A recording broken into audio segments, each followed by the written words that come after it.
கர்த்தருக்கு ஞாபகப்படுத்துங்க. கர்த்தாவே, என் மேலே இவ்வளோ அன்பாக இருக்கிறீங்களா, உமக்கு நன்றி. என்ன நேசிக்கிறீங்களா, உமக்கு நன்றி. என் மேலே பிரியமாக இருக்கிறீங்களா, உமக்கு நன்றி.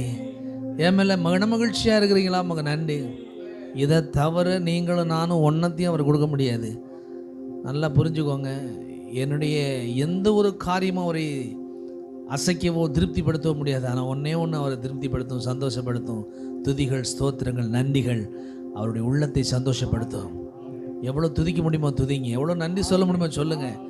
உட்கார்ந்தா, எழும்புனா, நடந்தா, போனா, வண்டியில் போகும்பொழுது, வரும்பொழுது, காய் நறுக்கும்போது, சமையல் செய்யும்போது, வேலை செய்யும்போது, கர்த்தாவுக்கு நன்றி, உங்கள் ஸ்தோத்திர ஆண்டவரை சொல்லிக்கொண்டே இருங்கள்.